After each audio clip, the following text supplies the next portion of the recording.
Hallelujah. Thank you, Lord. Palakpakan po natin ang Diyos na buhay, makapangyarihan sa lahat. Ang Diyos na walang katulad. Hallelujah. Ang Diyos na mabuti. Diyos na tapat sa kanyang mga pangako. Diyos na maaasahan sa lahat ng panahon. Nakila, makapangyarihan sa lahat. Hallelujah. Sino po dito ang masayang-masaya ngayong umaga? Kanina pa lamang pagdilat ng kanyang mga mata, excited na. Hallelujah. Taas nga po ang mga kamay. Hallelujah. Praise the Lord. Praise the Lord. Praise the Lord. Salamat sa Panginoon. Napakabuti po ng ating Panginoon. Muli po ay biniyayaan tayo ng panibagong araw. Punong-puno ng sigla, kagalakan at ngiti sa ating mga labi. Yan. Patingin nga po ng mga smile. Yes, syempre. Ng ating mga kapatid. Praise the Lord. Praise the Lord. Sa iba't ibang panig po ng Luzon. At meron din po tayong kasama from other countries, from Hong Kong, the United States, di ba? Iba't ibang lugar. Subalit alam niyo po, ang gawaing ito ay gawa po ng ating Panginoon. Hindi po aksidente na tayo ay nagkakilala. Hindi po aksidente na tayo po ay magkakasama ngayong umaga. Ito po ay ginawa ng ating Diyos, divine appointment ng ating Panginoon sa ating mga buhay. Napakabuti po ng ating Panginoon. Hindi na po natin kailangan humingi pa ng mga appointment. No? Hindi katulad sa mga tao, di po ba? Pag pupunta tayo sa isang lugar, hingi po tayo ng schedule, approval, kung tayo po i-entertain. Subalit ang Diyos po na atin pong tinatawagan, every day sa daily morning prayer and devotion. Available po 24/7. Hindi po tayo ipagtatapuyan. Kundi si Lord pa po ang naghihintay sa ating lahat. Amen. Palakpakan po natin ang Diyos. Napakabuti po ng ating Panginoon. Ngayong umaga po, tayo po ay manalangin bago po tayo magsimula. Praise the Lord. Lord, maraming pong salamat. Kanina pa lang, Panginoon, damang-dama namin ang iyong banal at makapangyarihang presensya, O Diyos. Salamat sa amin pong muling pagsasama-sama dito sa morning prayer and devotion, Lord. Tunay nga, Panginoon, na ikaw po ang Diyos na aming pupurihin, sasambahin. Ikaw ang aming aawitan, Panginoon, aalayan ng aming awit, Panginoon, pagsambang awitin, O Diyos, tanging sa inyo po lamang. Lord, salamat po. Gawin mo po, O Diyos, na maging kalugod-lugod, Panginoon, ang lahat ng aming mga gagawin, Panginoon, sa morning prayer and devotion. And we pray, Lord, na ang bawat isa, Panginoon, ay patuloy na ihanda mo, Panginoon, ang mga puso at isipan, ang aming mga buhay, sa pakikinig at pag-aaral po ng inyong salita. I-bless mo po, Lord, ngayong umaga ang mga anak mo, mga lingkod na gagamitin mo, Panginoon, sa buhay po ni Brother Marlon at ni Sister Joan Oliveros. Thank you so much, Lord. To you be all the highest glory, honor, and praise. This is our prayer in Jesus' name. Amen. Praise the Lord. Palakpakan po natin ang ating Panginoon. At ngayon po ay simulan na natin. At palakpakan po natin ang Diyos sa buhay po ng ating mga kapatid na si Brother Marlon at si Sir Joan Oliveros. Praise the Lord. Hallelujah. Ate Irene, good morning po, ate. Salamat po. Sige po, tayo po ipatuloy na sumamba sa ating Panginoon. May tuturo po kami sa inyong bagong awit. Gusto niyo po ng bagong song? Naawitin sa Lord. Ito po ay sinulat ng aming Pastor Joey, church pastor po namin sa GL Green Hills. Yan.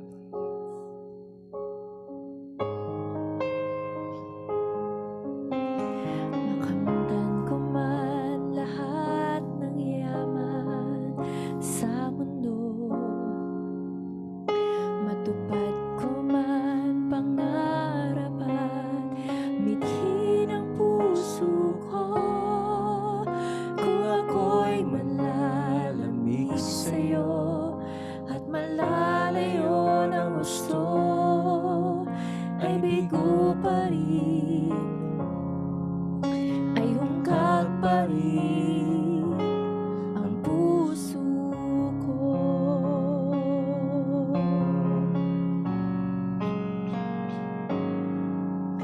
Makamtan ko man lahat ng yaman sa mundo,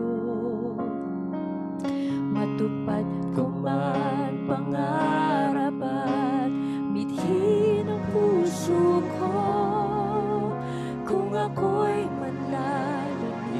sa'yo at malalayo ng gusto ay bigo pa rin, ay hungkag pa rin ang puso ko. Ikaw ang yamang hinahangad, ikaw ang yamang hinahangad, ang pangarap kong sasapat, Panginoon, Panginoong Jesus. Ikaw ang yamang hinahangad, ang pangarap kong sasapat, Panginoon, Panginoong Jesus. Higit sa yaman ng mundo, higit sa luho at kinang ito, ikaw ang nais ko, ang tanging nais ko. Ikaw ang yaman ko, Minsan pa po, Panginoon. Ikaw ang yamang hinahangad, ang pangarap kong sasapat, Panginoon, Panginoong Jesus. Ikaw lamang, O Diyos. Ikaw ang yamang hinahangad, ang pangarap kong sasapat, Panginoon, Panginoong Jesus. Higit sa yaman ng mundo, higit sa luho at kinang nito, ikaw ang nais ko, Ikaw lamang. ang tanging nais ko. Ikaw ang yaman ko, Panginoon.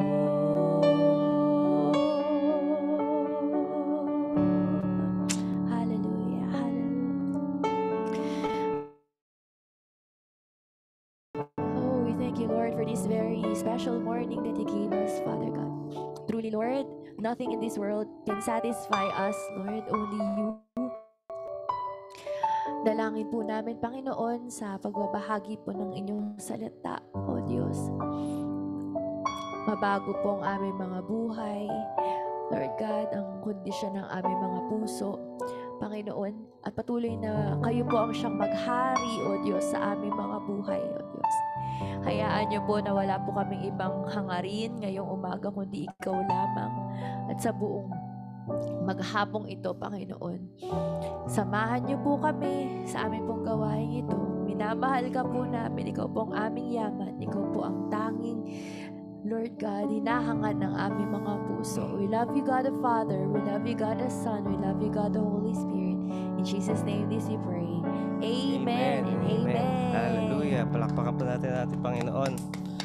Wala po talagang napakasayang puntahan or balik-balikan, kundi po yung pagsasama-sama ng mga tao na mahal po ang Panginoon. Every time that we enter this room, damang-dama po namin ang kagalakan ng bawat isa na Yay! makasama ang bawat isa. Saan man nandun, nagbabiyahe man, naglilinis ng bahay, nag-aalaga ng mga anak. Pero nandun po yung kagalakan na sumamba sa Panginoon. Kumusta po ang bawat isa? Isa po magandang umaga. Yay! At ngayon po umagang ito ay mag-umpisa na po tayo sa pag-aaral ng buhay na salita ng ating Panginoon. Pero hayaan niyo po mag-start po ako sa isang panaginip. Kasi nanaginip po ako last Thursday. Kahapon lang. Yeah, oo, Natulog kahapon. kami nung Wednesday. Nanaginip ako. Isa po ito siguro sa hindi ko makakalimutan panaginip. Talambuhay ko.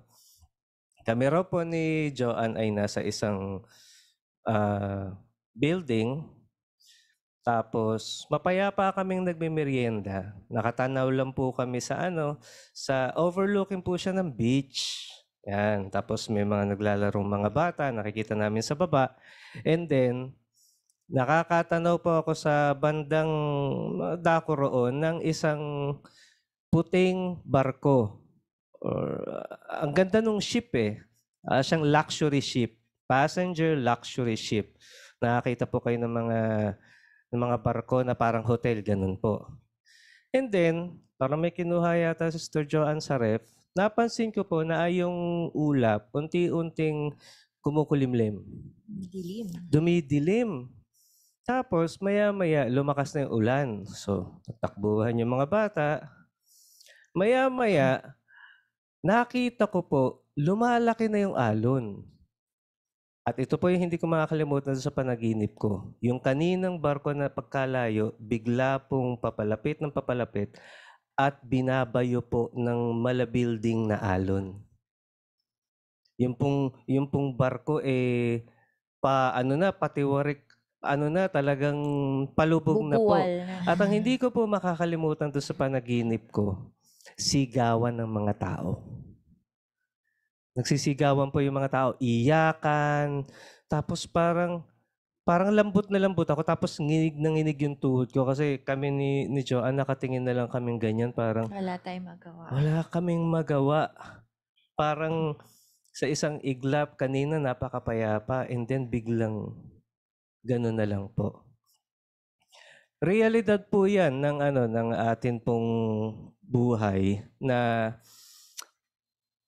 ano po kasi, sabi nga po ng ating Pastor Joey, ang buhay po hindi po kagaya ng pera sa bangko. Ang pera sa bangko, meron kang balance inquiry. Ilan pa ba pera ko? Ang buhay po, hindi mo kayang bilangin or i-balance inquiry. Mga ilang days pa kaya meron ako. Yeah. Ganun eh. Ngayon, may papakita po ko sa inyo mga slides. Yan. Po tayo sa ating first slide. Yan. So meron po ditong tatlong mukha sa harap natin. Ang una po ay si Kate Spade. Si Kate Spade ay isa sa mga kilalang icon sa fashion because ewan ko po taas kamay, sino ba dito may bag ni Kate Spade? Ayan, may mga nakita. Si Ate Susan, may Kate Spade pala na bag eh. Yeah. Siguro kilala niya si Kate Hindi Spade. sikat yung Oh. brand na Kate Spade. Mm. Social na brand, yeah. Hindi niya kasi alam kasi Oh. lalaki eh. Opo eh. Hawk bag lang po ang alam ko eh. Ayan, so una si Kate Spade. Siya po ay nanalong ng 2008 na Accessory Designer of the Year. Talaga pong mamahal na kanyang mga bags from $400 pataas. Mamahalin po ang kanyang bag. Yung po nasa gitna, ewan ko po kung marirecognize nyo kung sino siya. Sino po siya? Songer po siya, songer. Yan! Ayun. Tama Sabi ni si Ate Ate Annalisa. Whitney Houston. Si Whitney Houston naman po, historic po ito. Noong 2009, siya po ay nanalo, inawardan siya ng Guinness World Records ng most awarded female singing act in the world. Most awarded female. Grabe, ang galing, ang talento. Alam niyo po ba na itong si Whitney Houston ay isang gospel singer? Bata pa lang. She started as a choir singer, gospel Yes. singer sa church. Makakanta siya sa church. Na-discover siya. That's it. Tapos, 170 to 200 million records lang naman ang kanyang nabenta nung time na yon. At patuloy pa. Siya nga po yung kumanta, di ba, nung And Inday sa balitaw. Joke po. Hindi na po ako kakanta. Siya po talaga kumakanta sa amin eh. Ito namang nasa gilid, itong Palumbaba. nakahalumbaba. Of course, yan po si Steve Jobs. Yon, Si tama. Steve Jobs po ang CEO ng Apple tsaka ng Pixar. Mga magagaling gumawa ng tech tsaka ng mga pelikula. Yung mga Animations. yun. Siya po ang CEO. Mga realistic. At alam niyo po ba, ang net worth niya, yung pangalan niya na Steve Jobs, nung siya ay 23 years old pa lang, ay $1 milyong. Yeah. And lumago pa ito ng $250 million, making him one of the youngest, richest person in the Eh world. kasi naman Kuya Marlon, yung iPhone lang. iPad muna. iPhone, iPad, lahat iPad. yun. Siya po yung founder nun. Lahat ng may mga CEO. he's an innovator. Yeah. Nga lang, punta po tayo sa next slide.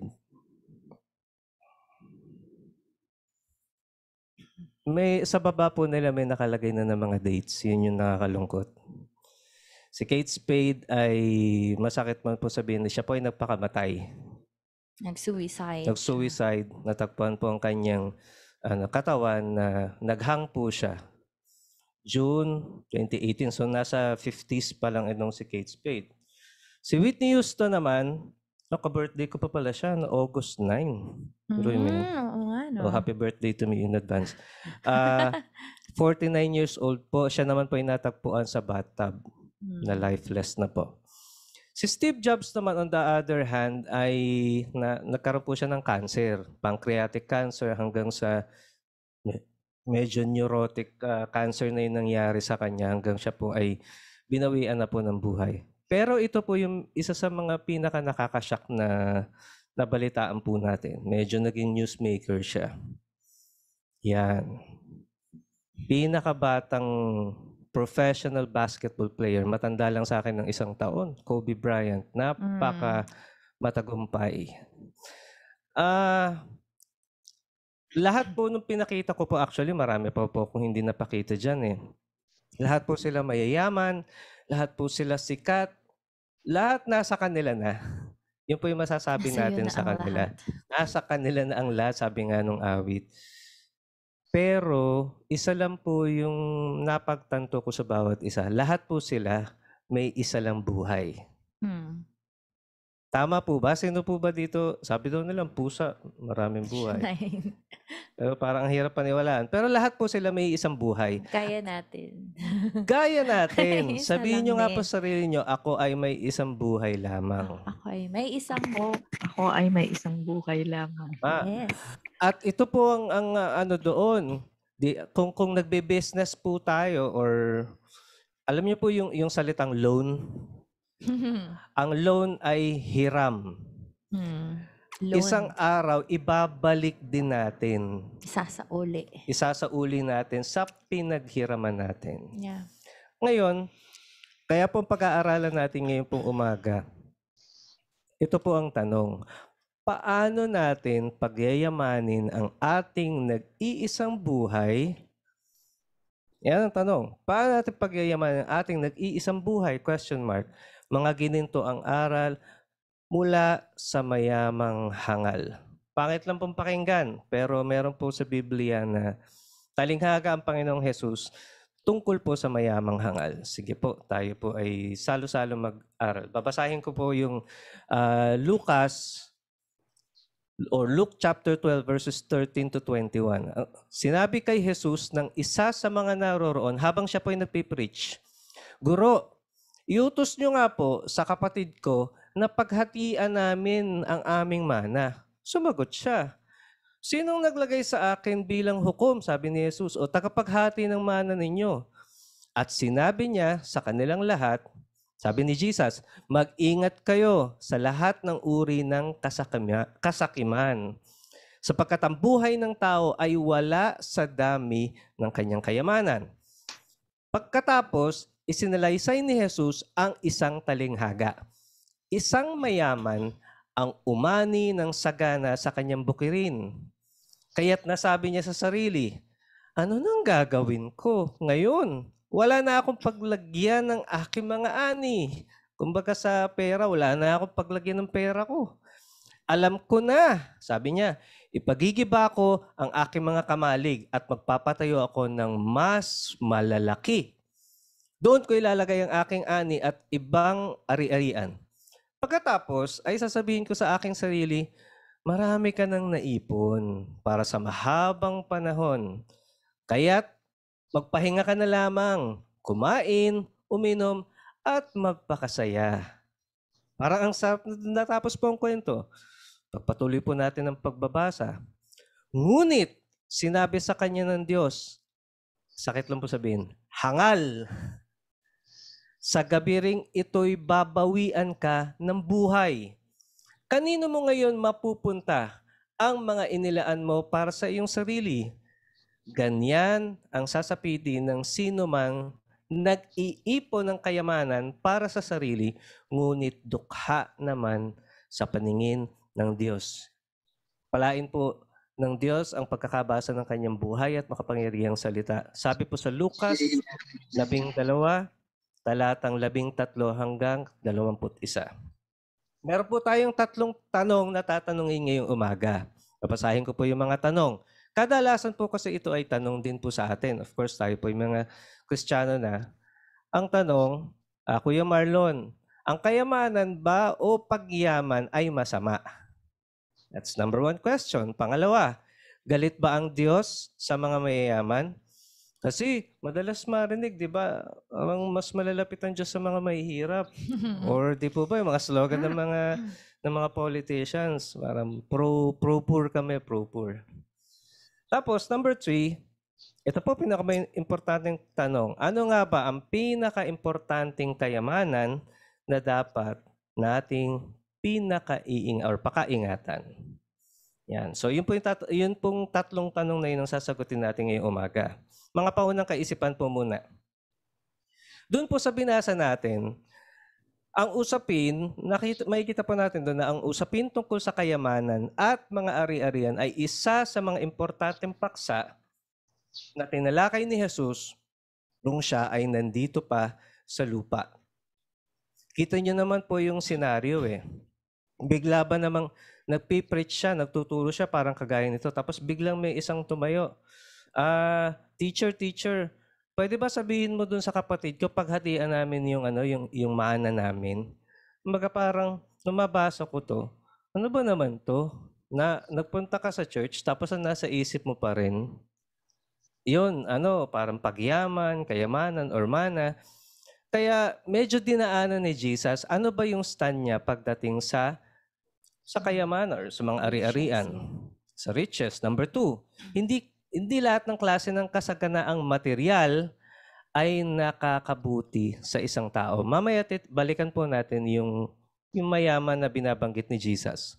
Number 3, tinilakay din dito ni Jesus ang pinaka-importanting kayamanan na dapat ay taglayin ng bawat isang tao. Ano kaya yon? Pero bago yon, puntahan muna natin, sino nga ba itong si mayaman? Ang kwento ng mayamang lalaki. Sa kwento, makikita po natin, meron siyang masaganang bukirin. That's number 1. Ibig sabihin, mayaman talaga. Pero ito yung number 2. Patuloy sa pag-ani at paglago ang kanyang bukirin. Kaya nga sabi niya, grabe naman to, parang hindi na magkasya dun sa kumbaga sa bangko, puno na yung bangko ko. Na-experience nyo na po ba yon mga moms na nag-grocery po kayo tapos Yung pantry. wala na mapaglagyan sa ref or biglang kaka-grocery mo pa lang, may dumating si Kumare, o Mars, may dala akong grocery, pinag-grocery ko kayo. Hala, Saan ko ilalagay? saan ko ito ilalagay? Parang ganun po yung senaryo. Pero nais ko lang pong ipaalala sa bawat isa. Nawala ako. Nais ko lang po ipaalala sa bawat isa na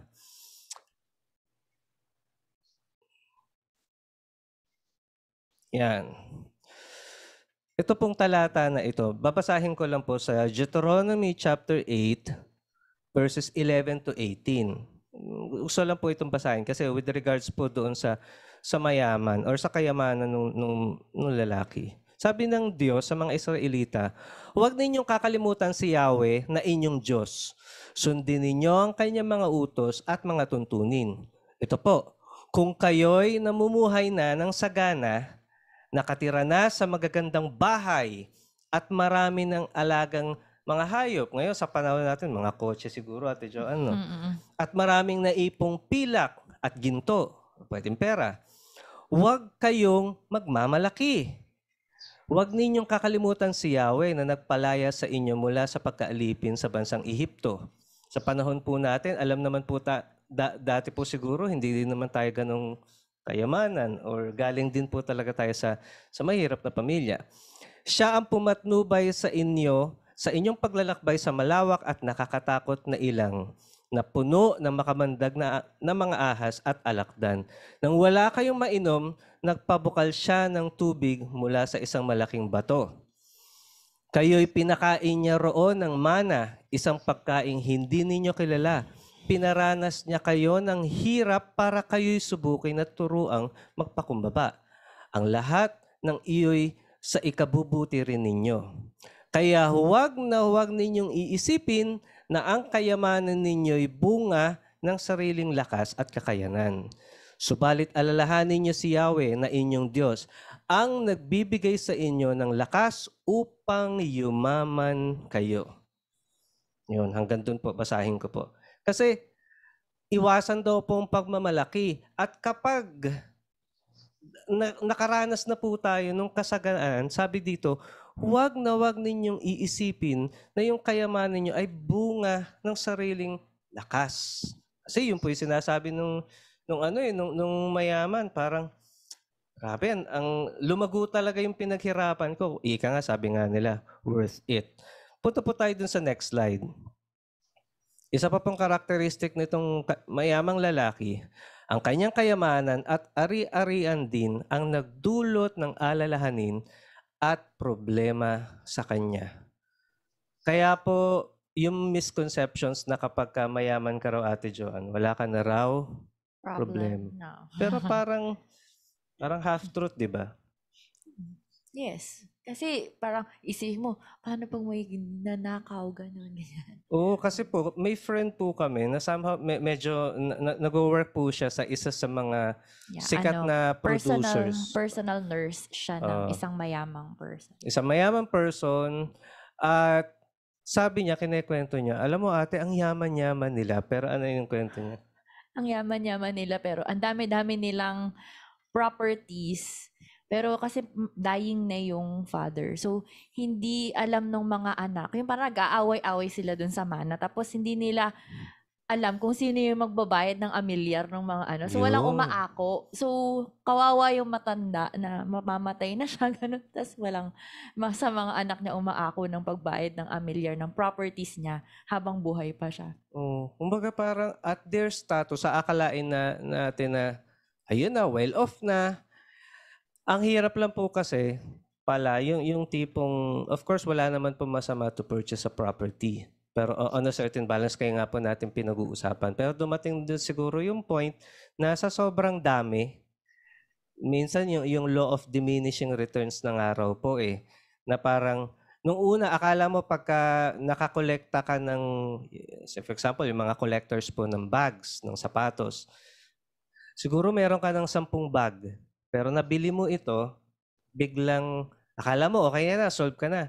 Ngayon, nakakita ka na naman sa internet, sa Shopee, or sa Lazada, parang bigla ka na namang lumungkot, parang nagkaroon ka na naman ng problema na, ano ba naman to? Gusto ko ulihin itong bag na to. Parang last na lang talaga, or sapatos, last na lang talaga. Kaya, anong nangyari po, yung mayaman, problema pa rin siya Pero ito po ang masakit. Ang solusyon sa kanyang problema ay nilutas niya rin sa pamamagitan ng kanyang sariling wala po ang Diyos sa equation nitong mayamang ito. Kaya pong paalala po natin sa Kawikaan, chapter 3, verses 5 to 6, basahin ko po. Kay Yahweh ka magtiwala, buong puso at lubusan, at huwag ka mananangan sa sariling karunungan. Sa lahat ng iyong gawain, siya nga'y alalahanin upang ikay patnubayan sa iyong mga tatahakin. Nakalimutan nung mayaman na may Diyos na nagpapala. Nga alam po, medyo hindi po ba kayo nagulat noong tinawag siya ng Diyos na hangal, na seemingly parang, galit ba ang Diyos talaga sa mga mayayaman? Ngayon, sagutin po natin itong yung katanungan kanina. Masama ba ang kayamanan? Yun po muna tanungin natin. Masama ba ang kayamanan? Basahin po natin yung Santiago 1, talatang 17. Ang bawat mabuti at ganap na kaloob ay nagmumula sa itaas, mula sa Ama na lumikha ng mga tanglaw sa kalangitan. Hindi siya nag-iiba o nagdudulot man ng anino dahil sa pagbabago. Mabuti at ganap. Alam niyo po yung ganap, yung as in talagang, ganap ka ng doktor. Yun na yung peak. So, ang kaloob po pala ng Diyos ay mabuti. Lahat ng mabubuting bagay, sabi nga, every good and perfect gift comes from above. So pag nagbigay ang Diyos ng pagpapala, the best, hindi tira-tira. Matthew chapter 7 verses 11, sabi po sa Mateo 7:11, kung kayong masasama ay marunong magbigay ng magagandang regalo sa kanyang mga anak, gaano pa kaya ang iyong Ama na nasa langit na magbibigay ng mabubuting bagay. Sabihin po natin, mabubuting bagay. Buting bagay. Yun. Sa Puting mga bagay. humihingi sa Kanya. Gusto ko pong i-establish ngayong umaga, pagdating sa kayamanan, pagdating sa pagpapala, ang Diyos po natin ay mabuti. Sino po, thumbs up nga po dyan yung nagsasabi, maniniwalang God is good. God is good. Yan, mabuti po ang Diyos. Kaya yung mga pagpapala ng Diyos ay mabuti din para sa Yes. atin. Kung sumasagana ka, mabuti yun. Mabuti yun. Gusto ng Lord na Gusto- sumagana tayo, hindi niya gusto na Kaya, sige, sagutin pa natin. Isa pang verse. Para mas ma-establish. Ito, medyo mahaba sa Deuteronomio, chapter 28, verses 1 to 8. May mga ginuhitan po ako dyan. Yun lang po yung babasahin ko. Sabi dito, kung susundin nyo lamang ninyo si Yahweh na inyong Diyos at tutuparin ang kanyang mga utos, gagawin niya kayong pinakadakila. Ay, grabe, magtatagumpay. And then, pansinin po ninyo, lahat ng ginuhitan ko dito, pagpapalain, may hindi pa ako naguhitan dito, pagpapalain niya kayo na maraming anak. beses sinabi yung pagpapala. Pagpapalain niya kayo sa inyong bayan at inyong mga bukid, masaganang lupain, pagpapalain niyo imbakan, pagpapalain niya kayo sa lahat ng gagawin. Sa kanya galing ang wealth. Sa kanya po Kaya galing. hindi siya masama. That's Kasi it. siya ay nagbibigay ng kayamanan sa akin. Kaya po, Mga kung tao. tayo ay blessed ngayon, lalo na po pandemic, di po ba? Yes. Marami nga po ngayon na sobrang nagpapasalamat po sila sa Lord kasi kung kailan nag-pandemic, abay grabe naman, Parang ilang kaliwa friends mga natin yung nakapagpatayo ng bahay. nagbahay, ngayon. nakabili ng sasakyan. Yeah. Dahil alam po natin, ang Diyos natin ay likas na mabuti. At mapagpala. Kaya ang binabahagi niya rin po sa atin ay pawang kabutihan. Yes, He loves to bless Yes. people. So establish na po natin, tama po. Hindi galit ang Diyos. Hindi galit ang Diyos sa kayamanan or sa wealth or sa blessing. Hindi po. Yes po. Next question. Ngayon, ito po ang senaryo. Kung ang Diyos natin ay likas na mapagpala at hindi siya galit sa mga mayayaman, hindi siya galit daw sa mga mayayaman, bakit niya tinawag na hangal ang mayamang lalaki? Ayun. Yun ang sagutin natin. Actually po, ang sagot ay nasa Word of God din. Nandun din sa binasa natin. Nagalit ang Diyos dahil ito yung sinabi ng lalaki mayaman. Alam ko na, ipagigiba ko ang aking mga kamalig at magpapatayo ako ng mas malalaki. Doon ko ilalagay ang aking ani at ibang ari-arian. Pagkatapos, ay sasabihin ko sa aking sarili, marami ka nang naipon para sa mahabang panahon. Sabi mo, retirement na. #retirement na. Kaya't magpahinga ka na lamang, mag-cruise ship ka na lang, fishing ka na lang, kumain, inom, at magpakasaya. Nakakalimutan po nung mayaman na magpasalamat sa Diyos. Yan po. Nagbigay ng lahat. Na nagbigay ng lahat, di po ba? Kahit naman po tayo magbigay tayo ng halimbawa ng isang, lechon. Bigyan mo si kumare ng lechon. Ay, Mihari, ang sarap nitong lechon, ganyan-ganyan. Tapos, sige, uwi ka na. Ang sakit po kaya na hindi ka man lang masabihan ng thank you. How much more dito po sa mayamang lalaki. grabe, talagang lubusan siyang pinagpala. Kaya naman po sa sa verse 15, ito basahin ko po muna to. Balikan natin yung Lucas 12:15. Mag-ingat kayo sa lahat ng uri ng kasakiman, sapagkat ang buhay ng tao ay wala sa dami ng kanyang kayamanan. Minsan po kasi napo-focus na po ang attention ko, ang attention nating lahat doon sa kayamanan, hindi doon sa nagbigay ng kayamanan. Yun yung masama. Yun yung masama. Kaya pagka nagkaroon ka, binigyan ka, or yung Yung parang mindset mo laging, yes, it comes from other person, but ginamit ng Lord yung person na yun para pagpalain ako. Tumpak. Laging sa Lord lahat galing. parang sa kapitbahay, di ba? Binigyan mo ng pansit. Tapos, maya-mayang hapon, nakadungaw na naman. Wala bang cake dyan? Or parang umasa na sa'yo na, ayun po Kulang pa. kulang pa Assuming ka. 1 Timothy chapter 6 verse 10, basahin po natin. Sapagkat ang pag-ibig sa salapi, ito pala yung masama naman Sapagkat ang pag-ibig sa salapi ay ugat ng lahat ng kasamaan. Basahin ko po ito. Dahil sa paghahangad na yumaman, may mga taong nalalayo sa pananampalataya at nasasadlak sa maraming kapighatian. Yan po ang masama. Hindi po masama ang pagpalain ng Diyos. Pero kapag yung pagpapala na, yung nagiging dahilan para malayo ka sa Panginoon. Ayun na.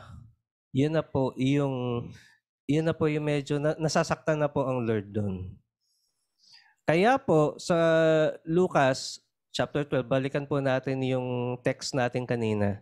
Kaya sinabi ng Diyos na hangal. Nga lang po, ito po yung nawa natin, ma-internalize po natin, gaya po dun sa panaginip ko. Sabi po dito, sa gabi ring ito'y babawian ka ng buhay. Ngayon pong oras na ito, imagine niya po natin kung meron na lang po tayong 5 minuto na mabuhay. Ano kaya ang gagawin natin? Pero buti nga po, yung sasalo-salo po natin dito sa Zoom. Kasi dati, nauso yung mga Zoom na 30 minutes lang, tapos biglang mawawala yung Zoom room Pero dito po, ang sinabi dito, pinakita dito na, okay, nagmamalaki ka. Ngayon din, hindi bukas, ngayon din, mamamatay ka. Ano pong gagawin natin kapag wala na po tayong time?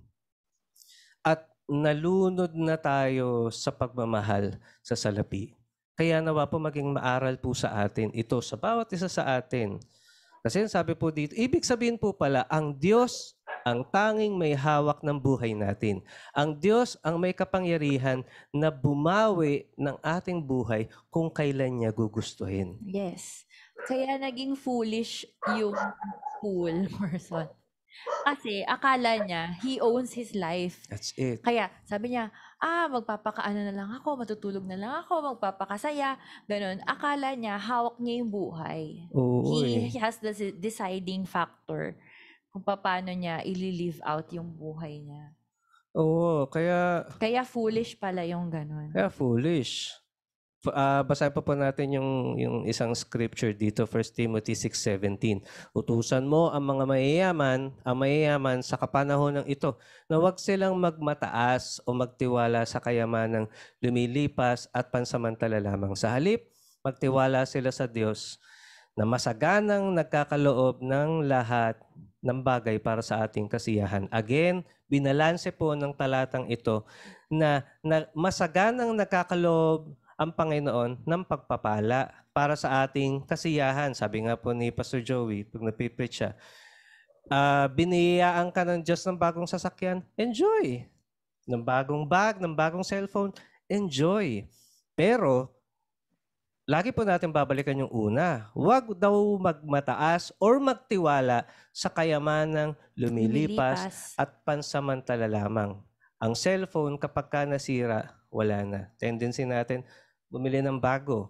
Or tipong, yung bad trip kapag ka nawala yung cellphone mo. Pero di po ba dapat dumarating na dun sa point na kahit wala na itong mga bagay na to, kapag meron lang po tayong Diyos na nagmamahal sa atin, sapat na po yun para sa atin.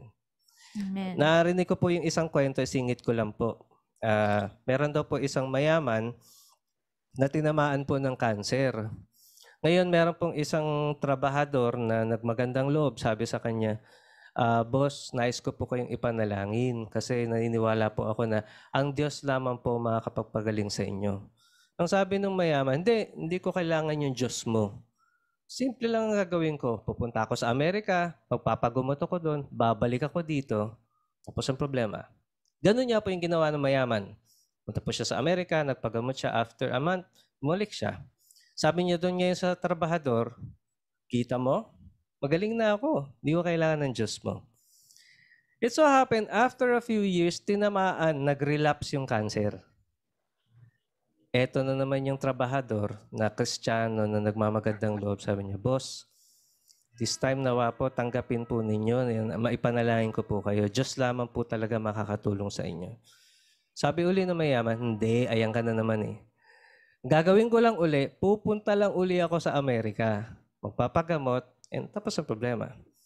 Dahil nga po ginawa ng mayaman, pumunta po siya sa Amerika, pero doon na rin po siya namatay.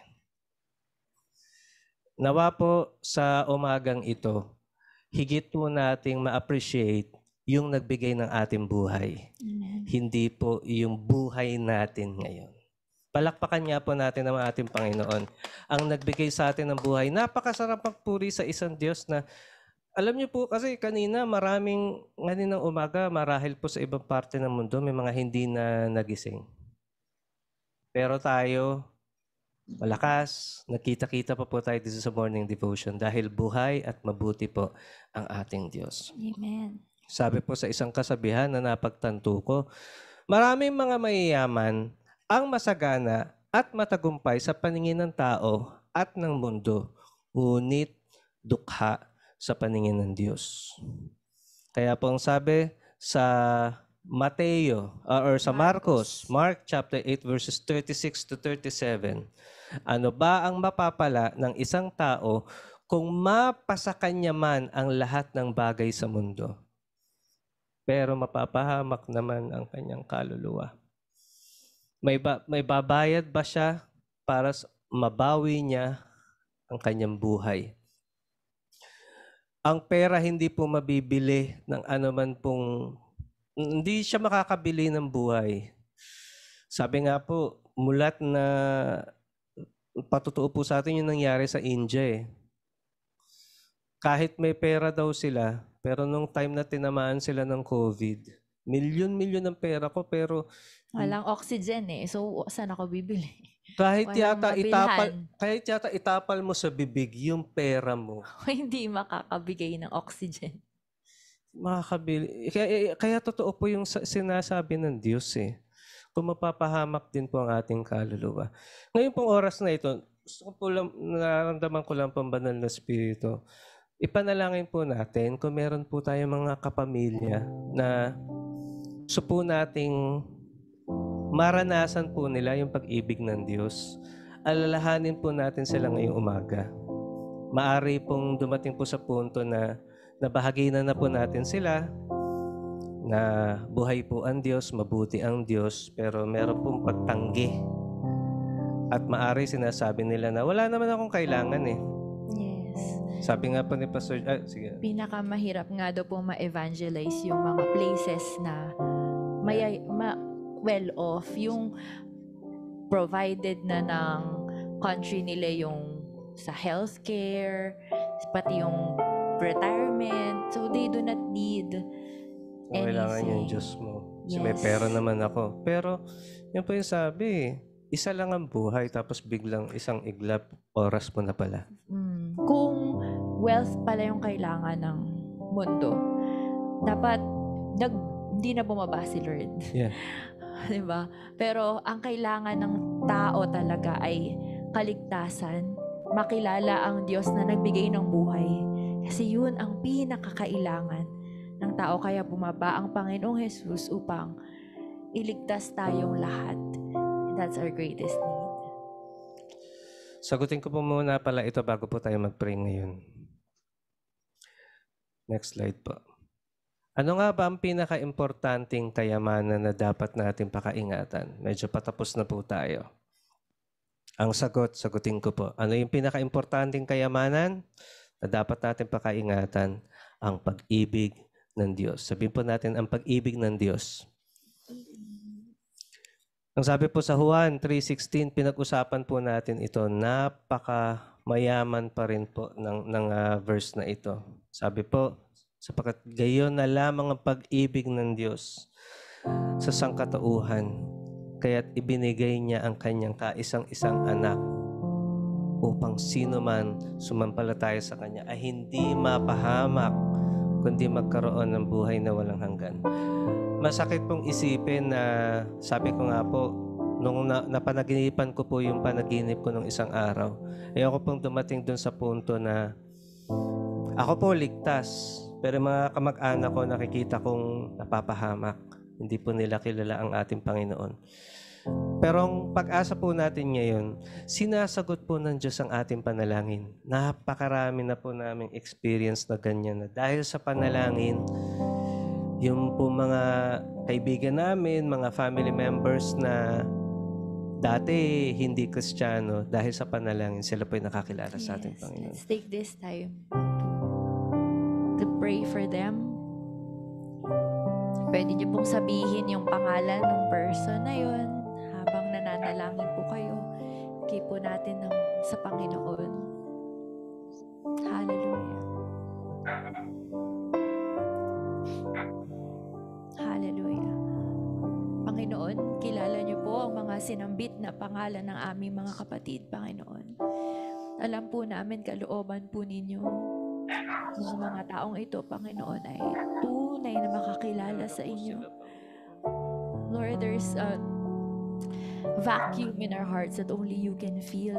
Lagi pong empty ang buhay pag wala po kayo, Panginoon.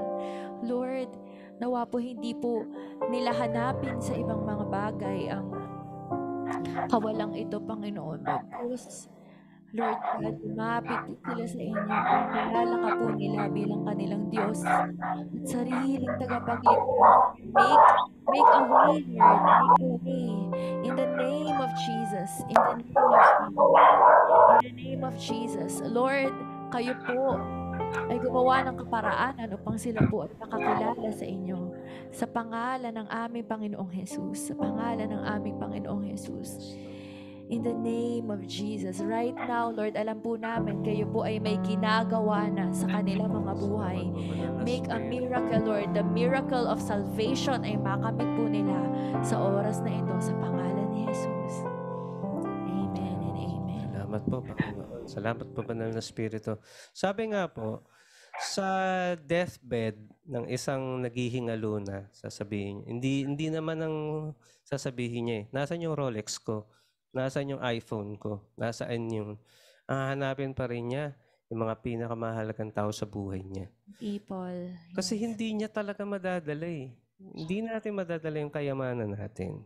Ngayon, dahil na, sabi po natin kanina, meron lang tayong isang buhay na kailangan pagyayamanin. Paano natin pagyayamanin ang ating buhay sa paningin ng Diyos? So let's have a change of perspective right now na meron pong Diyos na nakatingin sa atin. Tingnan ko ano ba yung ginagawa mo ngayon sa buhay mo. So, paano natin ito pagyayamanin? Pag-aralan po natin. Number 1, unahin nating hanapin ang presensya ng Diyos higit sa ano paman. Sa bawat araw po, napakahalaga. Dahil ang tawag nga po natin sa dito po sa atin pong journey kasama ang Panginoon ay relasyon. Parang kaibigan. Hindi mo masasabing kaibigan mo sa si Ate Irene or best friend kayo kung first time nyo lang nagkita tapos hindi na kayo nag-usap ever. Tapos nakita uli kayo, oy, best friend. Hindi. Ang relasyon po ay yung araw-araw nakikilala nyo ang bawat isa. Kaya sabi po ng Mateo 6:33, kaya unahin ninyo ang mapabilang sa kaharian ng Diyos at pagsunod sa kanyang kalooban. At ibibigay niya ang lahat ng pangangailangan ninyo. Unahin po natin, hanapin natin sa bawat umaga, Let's utter a simple prayer. Panginoon, salamat po. Ako po ay may buhay, humihinga, malakas, walang sakit. Hindi po ko nagising na may sakit. Ang sarap po magpuri sa Panginoon. And then, kunin po natin yung salita ng Diyos. Aral po tayo ng salita ng Diyos. And ito po, ipagpatuloy po natin yung ating pagsasalo-salong kagaya nito. Dahil lagi po tayo nare-remind ng kahalagahan ng salita ng Diyos. Number 2, ituring natin ang ating Panginoon at ang ating relasyon sa Kanya bilang pinakamahalagang ari-arian na mayroon tayo. Ibig po nitong sabihin, hindi natin kayang ipagpalit ang relasyon natin sa Panginoon kumpara sa ibang mga bagay. Alala ko yung kinikwento ni Pastor Joey, nabanggit din ni Joanne, yung si Eric Liddell po, nabanggit po niya yun eh. Hindi siya tumakbo ng araw ng linggo dahil, araw ng pagsamba yun sa Panginoon. Napakahalaga sa kanya nung relasyon na sa Diyos. Kaya po, ang sabi ng Mateo 5, talatang 3 hanggang 6, pinagpala ang mga taong walang inaasahan kundi ang Diyos, sapagkat sa kabilang sila sa kaharian ng langit. Pinagpala ang mga nagdadalamhati sapagkat aaliwin sila ng Diyos. Pinagpala ang mga mapagpakumbaba sapagkat mamanahin nila ang daigdig. Pinagpala ang mga may matinding hangarin na sumunod sa kalooban ng Diyos sapagkat sila'y bibigyang kasiyahan ng Diyos. Ang relasyon po natin sa Diyos, kasing halaga din po ng relasyon natin sa pamilya. Kaya po ang sabi nga po sabi po ng Panginoong Jesus, minsan kapag sobra din na family or minsan sobra tayo din sa mga bagay sa mundo, pinapaalalahanan po tayo ng Panginoon. At madalas po ang Panginoon nag-aantay po sa atin na tayo po ay manalangin, makipag-usap sa Kanya. Actually, ang prayer naman daw, hindi talaga siya nasusukat sa haba. Wala mang sinabi sa Bible na 30 minutes ka mag-pray or 1 oras ka mag-pray. Unless po kung yun po yung conviction sa bawat isa. Pero hindi po eh. Ang pananalangin, yung tipong kahit naghuhugas ka ng pinggan, may pinaalala sa iyo ang Panginoon na ipanalangin. Mag-pray ka. Panginoon, kailangan ko po ng ganito. Tulungan niyo po si kapatid na ganito, ganyan-ganyan. Tapos biglang, habang nagbabiyahe ka, may naalala ka ipanalangin. Kausapin mo, Panginoon. Kasi mahalaga po ang ating relasyon sa Kanya. Ganun pong pagyamanin ang ating buhay sa paningin ng Panginoon. Sa Salmo, ito po ang ganda po ng picture ng salmista eh. Walang sino man sa langit ang kailangan ko kundi kayo lamang. At walang sino man sa mundo ang hinahangad ko maliban sa inyo. Manghina man ang aking katawan at isipan. Kayo, O Diyos, ang aking kalakasan. Kayo lang ang kailangan ko magpakailanman. Amen niya po. Amen. Yan. Number 3, tapos na po tayo. At ang pinakahuli po, mahalin natin at ingatan ang pag-ibig ng ating Panginoong Jesus higit sa lahat ng bagay sa mundo. It means, iniingatan po natin yung relasyon at minamahal po natin. Sabi po ng Deuteronomy chapter 6 verse 5, ito daw po yung greatest commandment. Mahalin ninyo ang Panginoon na inyong Diyos ng buong puso, ng buong kaluluwa, ng buo ninyong lakas. Nangangahulugan po na ang buhay natin, ang saysay ng buhay natin, ay nakabatay sa pagmamahal po natin sa ating Panginoon. Dahil sa level na minamahal po natin ang ating Panginoon, dahil ang Diyos ay pag-ibig, nararanasan po natin ang kanyang pagmamahal. Yun din po yung nagiging daan para maramdaman ng mga tao sa paligid natin ang pagmamahal ng Diyos. Ganun pong kahalaga ang pagmamahal sa ating Diyos. Amen. At ang pinakahuling verse po na aking babasahin, ang inyong pag-ibig ay mahalaga pa kaysa sa buhay, kaya pupurihin ko kayo. Thumbs up nga po tayo dyan, yung pong mga nais na po magpuri sa ating Panginoon ngayon pong umaga. Babalikan po natin yung awit na inawit po natin kanina. Napaka-relevant po nung song kasi sabi po nung song, makamtan ko man lahat ng yaman sa mundo. Matupad ko man pangarap at mithi ng puso ko. Ito po yung maganda. Kung ako'y manlalamig sa'yo at malalayo ng husto, ay bigo pa rin, ay hungkag pa rin. Sabing hungkag, empty, walang laman. Hungkag pa rin ang puso ko. Kaya po, ito pong aking pong naibahagi ngayong umaga sa bawat isa po sa atin, paalaala din po sa aming mag-asawa. Ang Diyos ay hindi po galit sa pagpapala. Siya po ay Diyos na lubos ko magpala. Pero wag po natin kailanman kakalimutan na sabi nga po yung binasa natin kanina, kapag tayo po ay pinagpapala na, matagumpay na sa buhay, narating na natin, sabi natin yung tugatog ng tagumpay, wag po natin kailanman isipin na dahil yon sa sarili natin, kundi dahil meron po tayong Diyos na napakabuti, Diyos na mapagmahal, Diyos na sukat na ibigay niya ang kanyang buktong na anak para sa atin. Hindi niya inalintana po yun dahil sa pagmamahal niya sa bawat isa sa atin. Sige po, tayo pong lahat ay yumuko at pumikit ngayong oras na ito. Damhin po natin ang pag-ibig ng ating Panginoon. Ito rin po yung pagkakataon na tayo po ay humingi din po ng tawad sa ating Panginoon. Sama-sama po tayo humingi ng tawad kung may mga pagkakataon po na mas inuna po natin ang mga bagay sa mundo, na occupy po yung isip po natin ng mga material na bagay. Masyado din po tayong abala sa buhay, sa atin pong mga business na hindi naman po masama, sa ating pong pagtatrabaho, pero wala na po tayong panahon sa ating Panginoon. Panginoon Diyos, marami pong salamat. Lahat po ng meron po kami ngayon, Ikaw ang nagbigay dahil Ikaw po ay mabuting Diyos. Lahat po ng aming nararanasan ngayon ay dahil Ikaw po ay napakabuti, dahil po sa inyong lubos na pagmamahal. Kaya hayaan niyo po, Panginoon, na sa buhay po namin ito,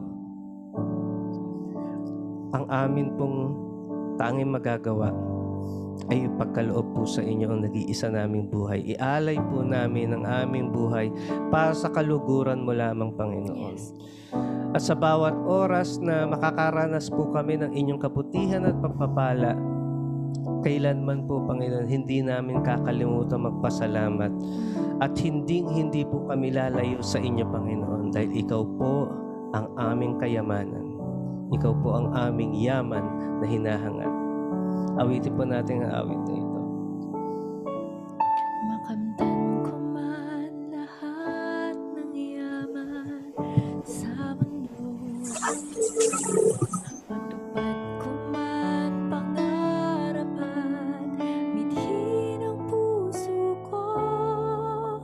Kung ako'y manlalamig sa'yo ng gusto, ay bigo pa rin,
tanging nais ko.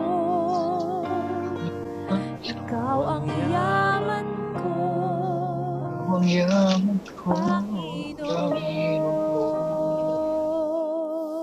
Panginoon, muli po namin inaalay ang nag-iisa naming buhay. Nais po namin ipadama sa inyo ang labis na pagpapasalamat sa lahat po ng binibigay niyo po sa amin. Ang kaloob niyo pong lakas, ang kaloob po ninyong biyaya at habag sa bawat araw. Salamat po dahil sa gitna ng pandemya, kami po ay malulusog, malalakas, wala pong sakit. Kami po ay patuloy niyong pinagpapala, sinusupply niyo po lahat ng pangangailangan namin. Dahil napakabuti niyo po, Panginoon o Diyos. Gaya nga po nung sabi, O Diyos, ni Moses sa Psalms, teach us to number our days aright that we may gain a heart of wisdom. Panginoon, nag-iisa lamang po ang buhay namin. Pahintulutan niyo po kami na gamitin po ang buhay namin. Pagyamanin namin ang buhay namin sa harapan po ninyo na lugos, na nakakalugod at kasiyasiya. Hayaan niyo rin po na ang buhay namin habang andito po kami sa lupa, mapaghandaan po namin sa pamagitan po ng pagkilala sa inyo sa bawat araw, ang aming pong relasyon sa inyo. Maging mabuti din po kami ang relasyon po namin sa bawat isa, sa mga kaibigan po namin, sa mga family members po namin. Maging pagpapala din po kami sa aming bansa, Panginoon, sa mga tao po sa paligid namin, at maggamit po namin ang buhay na ito. At masasabi po namin isang araw, salamat po, Panginoon, hindi nasayang ang buhay na binigay niyo po sa amin. Marami pong salamat. Pinagpapala po namin ang lahat ng kasama po namin ngayong umaga sa morning devotion na ito sa pangunguna po ni Ate Irene Gallardo. Lord, patuloy niyo pong pagpalain ang buong Gallardo Gutierrez family, Panginoon. Salamat po sa kanilang buhay na patuloy niyo pong ginagamit, Panginoon, upang ang inyong salita ay maipahayag at mas lalo po kami malapit sa inyong pangalan. Yes, Lord. Bless niyo po si Ate Emmy, si Abby and Joey, Panginoon, si Ana, si Annalyn, si Ate Arlene, si Bad, si Bing, Panginoon. Yes, Lord, i-bless niyo po si Brother Pete and si Sister Lita, si Kuya Sip, si Cynthia, si Ermi, si Essie, si Gerard. Panginoon, ang bawat isa, si Irene, si Irma, si Jamaica, si Jonah, si Jojo, si Lala, Panginoon, si Liza, si Luziminda, si Lynn, si Millie Joy, si Coel, si Ray and Mila, si Roseline, si Ruby Lacuna, si Brian, si Sister Badet, Panginoon, si Sister Ruby, Sister Susan, si Sister Vivian. Pagpalain niyo po ang bawat isa, Panginoon, even sa mga hindi ko po nabanggit. You know their very need, Panginoon. Bless them and Lord, allow them, Lord, to use their lives only for your glory. In Jesus' name. Amen and amen. Palakpakan mo Amen. na. Praise God. Hallelujah. Purihan. Kanyang katapatan. Purihin po ang Diyos ang Panginoon. paborito sa salamat. All the glory po. Muli po tayo ay nagpapasalamat sa ating Panginoon sa buhay po ng ating mga kapatid na si Brother Marlon and Sister Joanne. Maraming salamat, Brother Marlon and Sister Salamat po, Joanne. Ate Erin. Thank you po. Bago po tayo mag-end dito po sa ating morning prayer and devotion, tayo po ay magpapapicture from Sister Irma po. Glory to Picture God. taking. To God be the glory. Kapa po. Say Jesus. Jesus. Jesus. Thank you. Talaga tomorrow. Everybody, God bless po. God bless po. Lahat. Morning. Stay safe. God bless Stay everyone. peaceful and handsome. God Thank bless you. po. Thank you. Ay, Ninang Mika. Hello po. God bless po. Pwede na To po God be the mag-unmute. glory. Thank you po, Brother Marlon and Salamat Miss din po. Joanne. God bless you more po. God bless. God bless po. God bless everybody. Thank you po. See you sa